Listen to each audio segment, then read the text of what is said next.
Barakar bus stand पर अवैध शराब दुकान देखे आग बबूला हुई। नगर निगम अधिकारी पश्चिम बंगाल की मुख्यमंत्री के निर्देश के मुताबिक आनासोल नगर निगम के अतिक्रमण हटाओ अभियान के तहत बराकर बस स्टैंड में सरकारी जमीन पर अवैध शराब दुकान को लेकर कार्रवाई करने का निर्देश दिया गया।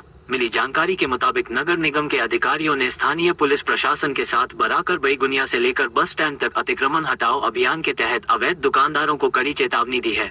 उसी दौरान बस स्टैंड में स्थानीय रूप से सरकारी जमीन पर दखल कर अवैध शराब दुकान को लेकर निगम के अधिकारी ने कानूनी कार्रवाई करने का चेतावनी दिया। इस संदर्भ में नगर निगम के कानूनी सलाहकार रबी उल इस्लाम ने कहा, बहुत शर्म की बात है जो कि बस स्टैंड में सरकारी जमीन पर अवैध शराब की दुकान चल रही है, जिसे किसी भी हाल में बर्दाश्त नहीं किया जाएगा।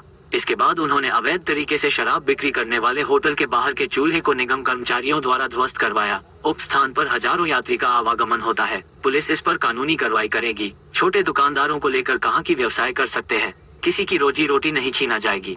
इस संदर्भ में बोरो चेयरमैन चैतन्य मांझी ने कहा, बरकार बाजार में रात 10 बजे तक ग्राहक खरीदारी करते हैं, जिसमें महिला भी होती है। अवैध शराब की दुकान नहीं चलेगा, इस पर पुलिस कार्रवाई करेगी। বাস স্ট্যান্ড এবং এই বেগুনিয়া মোড় আমরা চাই, আমি আবার বলেছি, বাস স্ট্যান্ড হচ্ছে এমন একটা জায়গা যেখানে বহু মানুষ, হাজার হাজার মানুষ বিভিন্ন জায়গায় বাস স্ট্যান্ড বাস ধরতে আসে। এই বাস স্ট্যান্ডে আমরা দেখছি বহু মানুষ ইললিগেলভাবে বিভিন্নভাবে জায়গাটা দখল করে দোকান করেছে।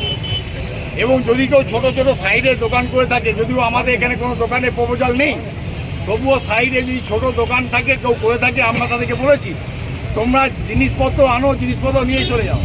কিন্তু অত্যন্ত লজ্জার ব্যাপার, আমরা আসানসোল কর্পোরেশনের পক্ষ থেকে আমার বোর্ড চেয়ারম্যান রয়েছেন, আমার বোর্ড চেয়ারম্যান চৈতন্যবাবু রয়েছেন, এখানে পুলিশ অফিসার রয়েছেন।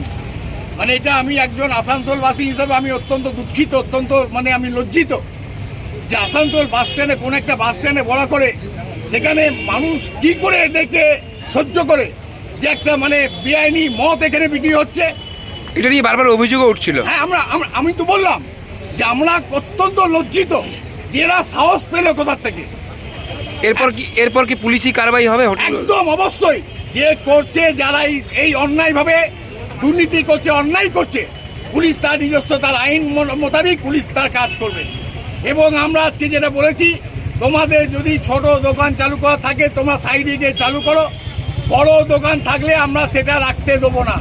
ওটা ভিডিও করেছে, ওরা ওইখানে অবৈধভাবে দোকান করেছে, সেগুলো আমার কাছে রেকর্ড করা। কয়েকদিন আগে আপনাদের একটা ফেসবুকেও ভাইরাল হয়েছিল ব্যাপারটা, তো কীভাবে দেখছেন এই ব্যাপারটা? বড় করে ওপেনভাবে এরকম বাস স্ট্যান্ডে বিক্রি, এটা মানা যায় না। এই সাধারণ পরিবেশে যেখানে মানুষ, বিভিন্ন জাতির মানুষ, বিভিন্ন সম্প্রদায়ের মানুষ, বিভিন্ন শ্রেণীর মানুষ, বিভিন্ন বর্গের মানুষ যেখানে এসে একত্রিত হয়ে এখানে বরাকর মার্কেটে এসে সুন্দরভাবে বাজার করে জিনিস কিনে, এবং রাত 10টা 11টা অবধি এখানে বাজার চলে, মহিলাদের আনাগোনা কন্টিনিউ থাকে, সেখানে এরকম একটা অবৈধ ব্যবসা, অবৈধ মদের কারবার, এটা সহ্য করা যায় না। এবং কর্পোরেশন বা পুলিশ প্রশাসন এটা সহ্য করবেন না, এটা দায়িত্ব নিয়ে বলছি একজন পুলিশ চেয়ারম্যান হিসাবে।